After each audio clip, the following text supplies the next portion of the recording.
नमस्कार, बहुत स्वागत है आपका इंडिया न्यूज मध्य प्रदेश छत्तीसगढ़ देख रहे हैं आप और मैं हूं आपके साथ सचिन दुबे। कोरोना के खिलाफ पूरी दुनिया में जंग जारी है। कोरोना से बचने के लिए अलग अलग तरह के प्रयास दुनिया भर में हो रहे हैं। हालांकि ये प्रयास काफी कारगर भी साबित हुए। कोरोना का प्रभाव पहले ही की तुलना में काफी कम हुआ है। वैक्सीनेशन के बाद कोरोना पहले से कई गुना कम खतरनाक हो गया है। दिल्ली एम्स समेत देश के कई और अस्पतालों में नेजल इंट्रा कोरोना वैक्सीन के बूस्टर डोज के रूप में थर्ड फेज का ट्रायल शुरू हो गया है। यह नाक से दिए जाने वाले टीके की बूस्टर खुराक का ट्रायल है। वैक्सीन के ट्रायल में 18 वर्ष से अधिक उम्र के लोगों को शामिल किया गया है। नेजल वैक्सीन को हैदराबाद की कंपनी भारत बायोटेक ने बनाया है, जिसके 2 क्लिनिकल ट्रायल सफल हो गए हैं और थर्ड ट्रायल की अनुमति drug controller general of India ने दी है। नेजल वैक्सीन नाक से दी जाने वाली वैक्सीन है। व्यक्ति की नाक में वैक्सीन की कुछ बूंदें डालकर उसका टीकाकरण किया जाता है। इससे इंजेक्शन से देने की जरूरत नहीं है और न ही पोलियो की खुराक की तरह यह वैक्सीन पिलाई जाती है। यह एक प्रकार से नेजल स्प्रे जैसी होती है। इस वैक्सीन का लक्ष्य नाक के जरिए डोज को सांस के रास्ते तक पहुंचाना है। डॉक्टरों के मुताबिक कोई भी वायरस सबसे पहले हमारे शरीर में नाक के जरिए जाता है। कोरोना के भी हमारे शरीर में पहुंचने का सबसे अहम रास्ता नाक ही है। तो आज नेजल वैक्सीन के थर्ड फेज के ट्रायल पर होगी चर्चा, लेकिन उससे पहले इस वैक्सीन ट्रायल के प्रिंसिपल इन्वेस्टिगेटर डॉक्टर संजय राज से खास बात की हमारे सहयोगी ने देखी। से दी जाने वाली कोरोना की वैक्सीन का ट्रायल बूस्टर डोज के रूप में एम्स में शुरू हो गया है और इस पर हमारे साथ बातचीत करने के लिए एम्स के प्रोफेसर और वैक्सीन ट्रायल के principal investigator doctor Sanjay Rai हैं। बात करते हैं सर, जिस नेजल वैक्सीन की बात कर रहे हैं ये किस तरह की वैक्सीन है और ये थर्ड ट्रायल आप लोगों ने शुरू किया है तो कहाँ कहाँ शुरू किया है? देखिए, ये फेज 3 ट्रायल है, मल्टीसिनेटिक स्टडी है, 5 जगहों पे हो रहा है और आज से हमने इसको शुरू किया है। इसमें नेजल रूट से वैक्सीन देंगे, उन लोगों को देंगे जिनको 2 डोज कोवैक्सीन या कोविशील्ड लग चुका है पहले, और गैप जो है 5 से 7 महीने से ज़्यादा नहीं होना चाहिए। मतलब कि 10 अगस्त से लेके और 10 अक्टूबर के बीच में ही अगर किसी को सेकेंड डोज लगी है तो वह एलिजिबल है, वह पार्टिसिपेट कर सकते हैं। इसमें जो है हम बूस्टर दे रहे हैं, इस नेजल वैक्सीन को एज ए बूस्टर दे रहे हैं। हाँ, 5 ग्रुप में डिवाइडेड है। एक ग्रुप में सेम अगर कोवैक्सीन लगा तो कोवैक्सीन ही दे रहे हैं, कोविशील्ड लगा तो कोविशील्ड दे रहे हैं। एक ग्रुप को जो है इन दोनों को ही जो है हम नेजल वैक्सीन दे रहे हैं और उसको कंपेयर किया जाएगा, क्योंकि जो बेनिफिट लगता है कि नेजल वैक्सीन देने का कि म्यूकोजल इम्यूनिटी भी देगा। मतलब जैसे नेचुरल इन्फेक्शन होता है तो म्यूकोजल इम्यूनिटी देता है। म्यूकोजल इम्यूनिटी से ये बेनिफिट मिल सकता है जो फ्यूचर में मिल सकता है, जिसकी संभावना है कि वैक्सीन इन्फेक्शन को भी रोकेंगी। जैसे पूरी दुनिया में इस समय हम 33 वैक्सीन दे रहे हैं जो अप्रूव्ड ऑलरेडी हो चुकी हैं। करीब 300 से ज़्यादा वैक्सीन जो है डिफरेंट फेजेज ऑफ डेवलपमेंट में, लेकिन ये इसको रोकने में बहुत कारगर नहीं है। आपके जो इन्फेक्शन को कहा जाए तो इन्फेक्शन को रोकने में ब्रेक थ्रू इन्फेक्शन होता है, मतलब दोनों डोज लेने के या बूस्टर लेने के बाद जो है इन्फेक्शन होते रहते हैं। हाँ, वैक्सीन का जो फायदा मिलता है वो ये है कि सीवियरिटी और डेथ कम होती है। काफ़ी हद तक हमारा ऑब्जेक्टिव पूरा हो जाता है, बट वो इन्फेक्शन को रोकने में कारगर नहीं होता। जैसे नेचुरल इन्फेक्शन होने के बाद एक बार इन्फेक्शन होकर जब कोई रिकवर होता है तो उसमें री इन्फेक्शन के चांसेस कम है, काफ़ी एविडेंस जनरेट हो चुके हैं। वैसे ही ये वैक्सीन भी जो नेजल देंगे ऑलमोस्ट सेम रूट से जा रहा है। तो अगर म्यूकोजल इम्यूनिटी देता है, जिसमें हम IgA देखते हैं, अगर वो पॉजिटिव आता है तो शायद फ्यूचर के लिए जो है एक बहुत ही बड़ी उपलब्धि हो सकती है। चलिए सर, आपका बहुत बहुत धन्यवाद। Thank you. इंडिया न्यूज के लिए मनोहर केसरी की रिपोर्ट। तो सुना आपने यहां पर किस तरीके से तमाम बातचीत हुई और बड़ा सवाल यही कि क्या ये गेम चेंजर साबित होगा नेजल वैक्सीन। हमारे साथ दो खास मेहमान जुड़े हुए हैं, सबसे पहले उनका तारुफ करा दूं। हमारे साथ इस वक्त डॉक्टर पीयूष जोशी, जो कि कोविड केयर एक्सपर्ट है। आपका बहुत बहुत स्वागत है डॉक्टर पीयूष। और वही दूसरी ओर डॉक्टर बालाकृष्णन, जो कि कोरोना विशेषज्ञ हैं। आपका भी बहुत बहुत स्वागत है डॉक्टर बालाकृष्णन जी। शुरुआत पीयूष जी आपसे करते हैं। सर, सबसे पहला सवाल यही आ रहा है कि आखिर ये जो नेजल वैक्सीन है ये कितना कारगर साबित हो सकता है? क्या ये गेम चेंजर बन पाएगा? देखिए, जो संभावना है वो तो यही है, और ये कितना कारगर साबित होगा ये आने वाले समय में पता पड़ेगा। क्योंकि ये ट्रायल जो किया जा रहा है वो इसीलिए किया जा रहा है कि ये कितना कारगर है ये हमें पता पड़ सके। क्योंकि जैसा फेज 3 ट्रायल बोला जा रहा है और इसके बाद ही इसको जनरल पब्लिक के लिए ओपन किया जाएगा यदि ये कारगर पाया जाता है। जैसा कि पहले डॉक्टर राय साहब ने कह दिया है, जो प्रिंसिपल इन्वेस्टिगेटर पीआई हैं इस ट्रायल के, वो कह चुके हैं ये बात की जो ये बूस्टर एफिकेसी के लिए ट्रायल किया जा रहा है, मतलब ये प्राइमरी प्रिवेंशन के लिए ट्रायल नहीं किया जा रहा है अभी हाल फिलहाल में। जिन लोगों को कम से कम 2 डोज लग चुके हैं कोरोना वैक्सीन के, उन्हीं को हम तीसरा डोज, बूस्टर डोज जो जिसकी बात की जा रही है, वो नेजल वैक्सीन के थ्रू दिया जाएगा। गेम चेंजर क्यों बोला जा रहा है, हम क्यों ये बात मान रहे हैं गेम चेंजर है, क्योंकि जैसा हमने देखा है कि कोरोना है या दूसरे भी जो फ्लू वायरसेस हैं, वो ड्रॉपलेट बॉर्न इन्फेक्शन है। ड्रॉपलेट बॉर्न इन्फेक्शन मतलब यदि किसी ने खांसा या छींका तो उससे जो छोटे छोटे माइक्रो ड्रॉपलेट्स क्रिएट हुए और हवा में फैले, वो दूसरे व्यक्ति को लगे, इसी वजह से हम मास्क पहनने के लिए बोलते हैं, ये कहते हैं, और वो जाएंगे हमारे नाक में या मुंह में। और मोस्ट प्रोबेबली क्योंकि हम श्वसन जो है वो श्वसन तंत्र का सबसे पहला भाग नाक है, और वो नसिका के थ्रू ही एंटर करते हैं और वहीं से फिर वो न्यूमोनिया और ये सब चीजें पैदा करते हैं। नेजल वैक्सीन जो है वो उस एंटीजन को, वायरस के एंटीजन को आपके नाक के अंदर ही डाल रही है, जो सबसे जो जिसको हम बोलते हैं कि जो पहला हमारा एंट्री पॉइंट है उस इन्फेक्शन के लिए। और नेजल वैक्सीन में यदि वो नाक के अंदर गई और लोकल इम्यूनिटी जो होता है, जो एक आईजी एंटीबॉडी है उसके थ्रू मीडिएट होती है, वो एंटीबॉडी का रिस्पॉन्स यदि जनरेट कर दिया, तो जो ओमिक्रॉन में हमने देखा था कि ओमिक्रॉन में इन्फेक्शन तो हुआ बहुत, पर बहुत गंभीरता नहीं रही, तो वो इन्फेक्शन भी होने से हम बचाया जा सकेगा, ऐसा नेजल वैक्सीन के द्वारा हम लोगों का अनुमान है कि ये इस तरीके से गेम चेंजर साबित हो सकता है। पर ये अभी भविष्य के गर्भ में छुपा है, ट्रायल के रिजल्ट्स क्या आते हैं उस पर काफी कुछ डिपेंड करता है। बिल्कुल। और कहने के तमाम उम्मीदें भी अब यही लगाई जा रही है कि जल्द से जल्द ये ट्रायल खत्म हो तो ये नेजल वैक्सीन जो है वो मार्केट में जल्द से जल्द उपलब्ध हो सके। डॉक्टर पालाकृष्ण, आपके पास आते हैं सर। ये कहा जा रहा है कि देखिए, जितने भी वायरसेस होते हैं वो नाक के जरिए हमारे बॉडी में प्रवेश करते हैं, लेकिन अगर हम यहीं पर एक परत बना दें और एक वॉल खड़ा कर दे जिसकी वजह से वो वायरस हमारी बॉडी में प्रवेश न कर पाए, तो ही हम जाकर इस वायरस से बच सकते हैं। सर, हम जानना चाहेंगे कि ये जो नेजल वैक्सीन है आखिर काम करता कैसे है सर?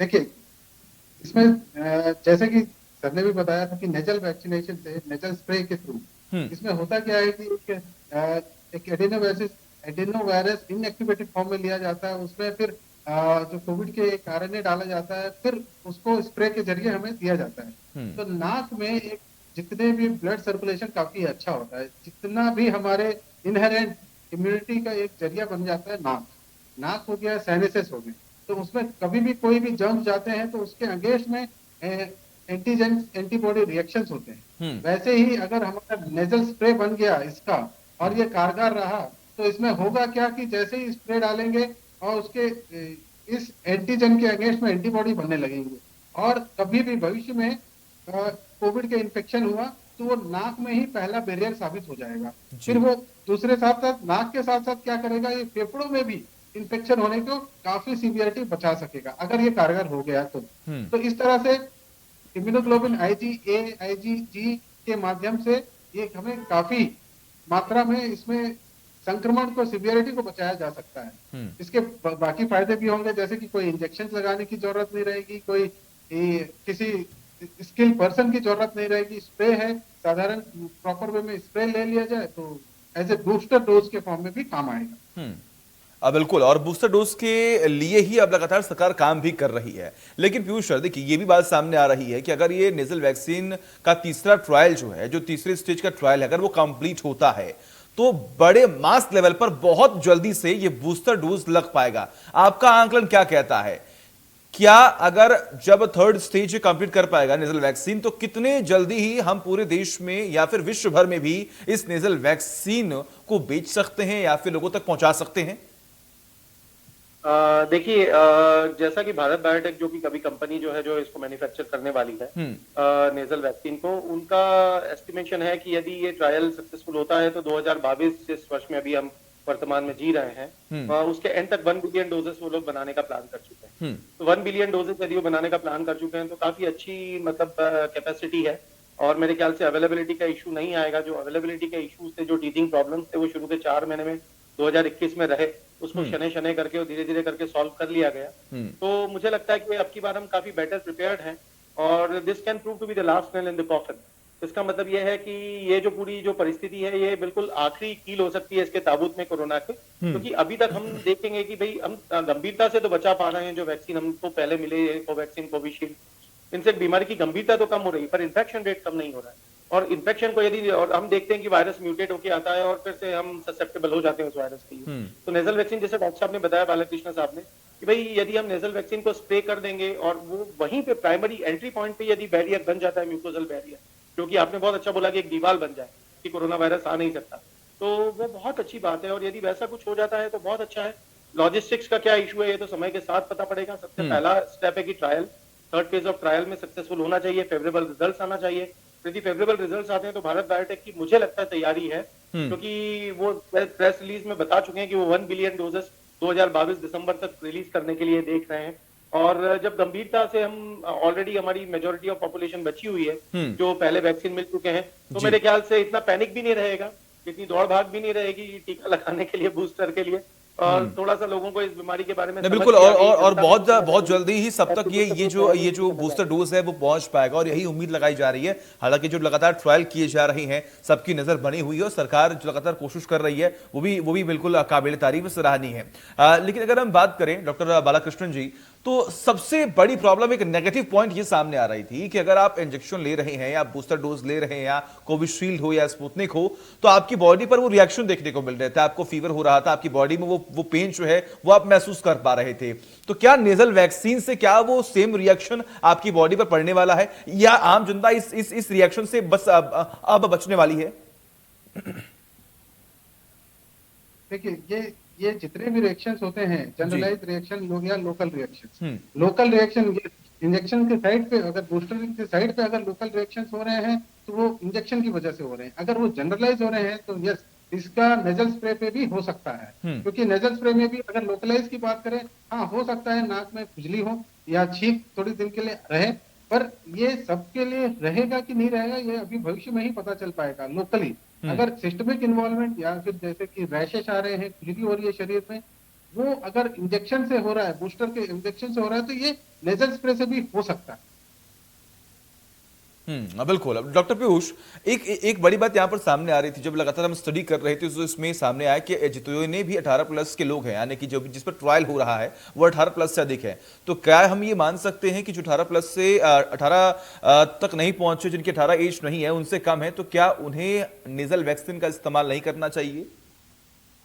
जी नहीं, it's too early to say that. मुझे लगता है कि पहले जैसा कि हम देखते हैं कि वयस्कों में ही ट्रायल किया जाता है, उसके बाद में बच्चों पे लाया जाता है, जैसा कि पहले भी किया गया 15 से 18 में कोवैक्सीन में भी किया गया, जो कि इनएक्टिवेटेड वायरस वैक्सीन है।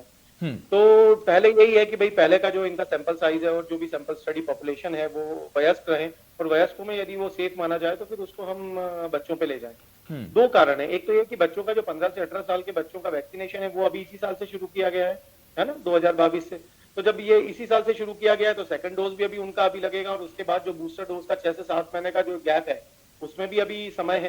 तो वो हम जुलाई अगस्त तक उनके बूस्टर डोज के बारे में बात करेंगे, तब तक मेरे ख्याल से इस वैक्सीन के ट्रायल्स के रिजल्ट्स हमारे पास में आना शुरू हो जाएंगे, और इसकी एफिकेसी और इसकी सेफ्टी, कितनी सुरक्षित ये वैक्सीन है और ये कितनी कारगर है, ये दोनों चीजें हमारे पास में डेटा रहेगा, तो तब हम बच्चों पर लगाने के लिए उस समय पे हम ज्यादा बेटर प्रिपेयर्ड हो। तो ये कहना कि ये बच्चों में इस्तेमाल नहीं की जा सकेगी, ये बात पहले से मान ली गई है, मेरे ख्याल से अतिशयोक्ति होगी। कि ऐसा बिल्कुल भी नहीं है कि बच्चों में कारगर नहीं होगी। अदर कई नेजल वैक्सीन जो इसके पहले भी दी जाती है, जैसे फ्लू वैक्सीन, इन्फ्लुएंजा वैक्सीन पहले दी जाती है, तो बच्चों में भी काफी कॉमनली मतलब दिया जाता है, वो सब चीजें हैं। तो हमें ये मानना कि भाई ये कारगर नहीं होगा बच्चों में, ऐसा नहीं है। हम अभी भी समय का वेट कर रहे हैं, इस ट्रायल के रिजल्ट्स का वेट कर रहे हैं, और बच्चों के बूस्टर डोज के समय के आने का वेट कर रहे हैं। तो ये सब चीजें, तीनों चीजें अभी हम इंतजार कर रहे हैं। नहीं, बिल्कुल, और बिल्कुल जरूरी भी है। डॉक्टर बालाजी, आपके पास आते हैं सर। जब कोविशील्ड या स्पुतनिक जब वैक्सीन जो है वो बनाई गई थी खास तौर पर, तो ये भी तमाम बड़े सवाल खड़े हो रहे थे कि अमूमन कोई अगर वैक्सीन बनती है तो 3 से 4 साल का वक्त लगता है, प्रॉपर ट्रायल होते हैं, प्रॉपर एक प्रोसीजर होता है। लेकिन क्या अब हम ये कह सकते हैं कि जब नेजल वैक्सीन आ रही है तो एक बड़ा टाइम लिया गया है, प्रॉपर रिसर्च किया गया है, तो कोई भी क्वेश्चन जो है खास तौर पर इस नेजल वैक्सीन को लेकर अब नहीं उठेगा? जी, जितने भी ट्रायल्स हो रहे हैं उसी के लिए हो रहे हैं, जैसा phase 3 and phase 4 trials. Phase 4 में कोई ह्यूमन बींग्स पे होगा, और ह्यूमन बींग्स में होने के बाद ही चीजें कंफर्म हो पाएगी। और एज पर टेक्नोलॉजी, पहले की टेक्नोलॉजी और अभी की टेक्नोलॉजी में धीरे धीरे समय के अनुसार परिवर्तन भी आए हैं। तो फेज 4 ट्रायल होने के बाद जैसे इंडस्ट्रीज का मानना है कि वो बल्क में बना सकते हैं और उसमें अवेलेबिलिटी का कोई इशू नहीं रहेगा। तो हो सकता है ऐसी इशू ना आए और फेज 4 ट्रायल जैसे ही कंप्लीट हुआ और उसके रिजल्ट सामने आए उसके बाद एक बल्क में भी बनाया जा सकता है नेजल वैक्सीन। ठीक है पीयूष सर, एक सवाल और ये है कि देखिए जब अगर हम बात करें जब शुरुआती दौर में जब वैक्सीन लगातार लोगों को लग रही थी तो उसमें भी हमने देखा किस तरीके से एज में डिवाइड कर दिया गया, यानी कि पहले जो सीनियर सिटीजन है उनको लगा, उसके बाद जो 45 से नीचे है उनको लगा गया और एट लास्ट हमने देखा किस तरीके से जो 18 माइनस है उन बच्चों को वैक्सीन जो है वो लगाई गई। तो क्या जब नेजल वैक्सीन जब मार्केट में आएगी या फिर जब सरकार की तरफ से इसे अप्रूव कर दिया जाएगा तो क्या उसमें भी ये तमाम परिवर्तन जो है वो देखने को मिलेंगे कि पहले बुजुर्गों को ये नेजल वैक्सीन लगाई जाएगी, फिर युवाओं को, फिर बच्चों को, ऐसा कुछ भी सर देखने को मिलेगा क्या? देखिए मुझे ऐसा लगता है ये सब अवेलेबिलिटी पे डिपेंड करता है क्योंकि ये लॉजिस्टिक इशू है। लॉजिस्टिक इशू यदि अवेलेबिलिटी वैक्सीन की कम रहेगी बाजार के अंदर, मान लीजिए कि एक पखवाड़े के अंदर इतनी ही मात्रा में वैक्सीन आ रही है कि देश के अंदर मात्र 1 करोड़ लोगों को लग सके, तो यदि उतनी ही कम वैक्सीन आ रही है तो फिर डेफिनेटली प्रायोरिटाइज तो करना पड़ेगा। तो जो हाई रिस्क पॉपुलेशन है जिनको गंभीर बीमारी का खतरा ज्यादा रहता है जैसा कि पहले वैक्सीन के केस में किया गया था, तो वो हमें सेपरेट तो करना पड़ेगा, कैटेगराइज तो करना पड़ेगा। और यदि वैक्सीन की मात्रा काफी अच्छी उपलब्धि रहती है, मान लीजिए कि यदि प्रिपरेशन अच्छा रहता है और जैसा कि क्लेम कर रहे हैं कि भाई बहुत अच्छे से वैक्सीन खूब मात्रा में बनाई जा सकती है, प्रचुर मात्रा में, तो यदि वो रहता है तो मेरे ख्याल से एक से ज्यादा सेक्टर के लिए ओपन किया जा सकता है, एक से ज्यादा एज ग्रुप के लिए, रिस्क ग्रुप्स के लिए ओपन किया जा सकता है। ये लॉजिस्टिक इशू है, तो मुझे लगता है ये वैक्सीन की अवेलेबिलिटी पे काफी हद तक डिपेंड करेगा कि कितने लोगों को किस किस समय पे और कब कब दिया जाए। ये लॉजिस्टिक का इशू है और प्रोबेबली ये भारत बायोटेक अपनी प्रेस रिलीज में आंसर कर चुका है और होपफुली सबसे बड़ा प्रश्न जो है वो ये है कि ये वैक्सीन की ये कितना कारगर रहने वाला है और कितना सेफ तो मुझे लगता है रहेगा, क्योंकि लोकल वैक्सीन है तो लोकल वैक्सीन सेफ तो रहेंगे, पर कितना कारगर रहने वाला है, कितना इसके अंदर नहीं बिल्कुल सर, देखिए अगला सवाल मेरा इसी से रिलेटेड है क्योंकि हमने देखा किस तरीके से शुरुआती दौर में पोस्ट कोविड रिएक्शन को लेकर भी तमाम चर्चाएं हुई थी कि आपने फर्स्ट वैक्सीन भी लगा ली, फर्स्ट डोज भी लगा लिया है, अपने सेकंड डोज भी लगवा लिया है, लेकिन उसके बावजूद भी हमने देखा किस तरीके से दोनों डोज कंप्लीट होने के बावजूद भी लोग इस कोरोना की जुट में आ रहे थे। अब सवाल सर यही है बालाजी कि अगर हम नेजल वैक्सीन भी ले लेते हैं तो क्या हमें खतरा और है कि हम आने वाले वक्त में अगर और भी वेव सामने आते हैं तो और भी कोई वेरिएंट के जो वेव सामने आते हैं तो हम इस कोविड की जद में आ सकते हैं या नहीं सर? जी, अभी तक जितने भी वैक्सीन के बारे में देखा गया है, कोई भी वेरिएंट है, वैक्सीन अभी भी कारगर है। हो सकता है भविष्य में कुछ वेरिएंट चेंज हो, उसके लिए वैक्सीन का कारगर थोड़ा कम हो, पर डिसीज सिवियरिटी उनकी बेशक कम रहेगी। तो डिसीज सिवियरिटी अगर जैसे अभी आप ओमिक्रॉन की बात करें तो डिसीज सिवियरिटी बहुत ही कम थी, तो वो एक नॉर्मल फ्लू की तरह आया और चले गया। कुछ लोगों को परेशानी जरूर हुई, ऐसा नहीं हुई, कुछ लोगों को परेशानी हुई है जो इम्यूनो कॉम्प्रोमाइज थे, जिनकी एज 60 से ज्यादा थी, जिनको diabetes, hypertension, coronary artery disease, heart का, लंग्स का प्रॉब्लम था, सीवीए था, किडनी की प्रॉब्लम थी या डायलिसिस में थे और कैंसर का प्रॉब्लम था। ऐसे लोगों को तकलीफ तो हुई थी पर कम मात्रा में हुई थी और वो जल्दी ठीक होके भी चले गए थे। वैसे ही कोई भी वैक्सीन हो, ये जितने भी वैक्सीन बनाए जा रहे हैं उन सभी तर्कों को ध्यान में रखते हुए ही बनाए जा रहे हैं, तो इसका भी फेज 4 ट्रायल होगा तो उसके हिसाब से भी सारी चीजें सामने आ जाएगी। पीयूष देखिए एक सवाल और जो कि बेसिकली सभी के माइंड में होता है, जो आम जनता है जो लगातार अलग अलग खबरों को या फिर कहें कि व्हाट्सएप यूनिवर्सिटी से भी तमाम जो मैसेज फॉरवर्ड किए जाते हैं उन तमाम चीजों को लेकर वो बातें करते हैं। अभी कुछ दिनों पहले अगर हम बात करें तो एक आर्टिकल और एक खबर जो है वो पेश की गई थी कि वैक्सीन का असर जो है खासतौर पर मेल्स पर ज्यादा पड़ रहा है। क्या ऐसा नेजल वैक्सीन को भी लेकर कुछ हो सकता है कि मेल या फीमेल पर किसी पर भी एक बुरा प्रभाव जो है वो देखने को मिलेगा? बहुत अनलाइकली है और मतलब इसका कुछ रिस्पांस करने का भी मतलब नहीं है। देखिए ऐसा कुछ भी नहीं है। यदि ये फ्लू वैक्सीन है, अभी तक के जितने भी वैक्सीन के सेफ्टी डेटा ट्रायल्स हुए हैं, सारे जितने बड़े ट्रायल्स हुए, मल्टी सेंटर ट्रायल्स हुए हैं, किसी भी ट्रायल में ये बात सामने नहीं आई है कि इस प्रकार का कोई साइड इफेक्ट है। कोविशील्ड के बारे में जरूर आया था, एक थ्रोम्बोसिस होता है, थ्रोम्बोसिस मतलब खून के थक्के जमने की टेंडेंसी कोविशील्ड के बाद में जरूर देखी गई थी यूरोपियन कंट्रीज में, यूके में ट्रायल में, हमारे यहाँ भी कुछ रिपोर्ट्स आई थी जिसमें, और ऐसे कई मरीज भी हमारे द्वारा देखने में आए थे। कि इस प्रकार के साइड इफेक्ट प्रोफाइल्स देखने में आए थे। सिंपल, जैसा डॉक्टर साहब ने बहुत अच्छा बताया, लोकल रिएक्शन और सिस्टमिक रिएक्शन, तो वो दोनों चीजें उस प्रकार की रिएक्शंस भी देखने में आई थी। पर इस प्रकार की बातें, देखिए बातों का तो, अफवाहों का तो कोई अंत ही नहीं, तो अपन हम जितना उनको फैलाएंगे, जितना उनके बारे में चर्चा करेंगे, वो और बढ़ेंगी। प्रश्न हमेशा उठते रहेंगे। देखिए, प्रश्न उठना मैं बहुत गलत भी नहीं मानता हूँ। प्रश्न उठते हैं तो उसका जवाब मिलता है तो रीअश्योरेंस होता है। जी जी। मतलब जनता के मन में वापस पुनः विश्वास जागता है क्योंकि जवाब मिलता है। नहीं तो मन में ही चलता रहेगा कुछ ना कुछ कि ये लगवाना नहीं लगवाना, अरे अभी तो कोविड चला गया, अब क्या करेंगे लगा के। ये बहुत सारे चलते हैं। और यदि ये व्यक्ति को लगता है कि नहीं बहुत ही सेफ है और हमें बहुत ही निम्नतम दाम पर भी मिल रही है, सारी चीजें हैं, और यदि मन में कुछ शंका है तो शंका का समाधान किस माध्यम से होगा ना, प्रश्न पूछेंगे तो उसका जवाब मिलेगा, तो शंका का समाधान होगा तो मन विश्वस्त होगा कि भाई हाँ, हम ये चीज हमारे लिए सेफ है, हम ले सकते हैं। तो ये मेरे ख्याल से प्रश्न तो पूछे ही जाने चाहिए सब प्रकार के। और जो भी अफवाह आती है, मैं जनता से भी कहूंगा, व्हाट्सएप यूनिवर्सिटी से, फेसबुक से, या किसी भी अन्य सोशल मीडिया माध्यम से, आपके मित्रों द्वारा या चौपाल से, कहीं से भी जहां से आपको कुछ भी प्रश्न उठ रहे हैं, आप अपने चिकित्सक से जरूर बात करें। मुझे पता है कि कोविड में अभी पिछले 2 साल में हम लोगों ने काफी मरीजों का इलाज किया है, और आपके आसपास के जो भी चिकित्सक होंगे वो मेरे ख्याल से आपकी शंका का समाधान करने में निपुण होंगे। तो ये सारी चीजें की जा सकती हैं। प्रश्न उठ रहा है, अच्छी बात है, जवाब देना चाहिए। और सेफ्टी डेटा जो भी बोलते हैं वो सारे ये हैं, मेल फीमेल सब पे एक जैसे ही साइड इफेक्ट्स हैं, जो भी इफेक्ट्स हैं, और मिनिमल है। कोई भी दवाई हम क्यों लाते हैं बाजार में, या टीका हम क्यों लाते हैं, जहाँ बेनिफिट रिस्क रेशियो बहुत ज्यादा हो, बेनिफिट बहुत ज्यादा हो, रिस्क बहुत कम हो, तभी वो दवाई लाई जाती है, और तभी वो दवाई दी जाती है सर्वसाधारण को। तो यदि बेनिफिट्स बहुत ज्यादा और रिस्क बहुत कम है, तभी ये वैक्सीन भी बाजार में लाई जाएगी और सर्वसाधारण के लिए खोली जाएगी। तो मेरे चलिए, ख्याल से ठीक है सर, आप दोनों का बहुत बहुत शुक्रिया। बालाजी, आपका बहुत बहुत शुक्रिया।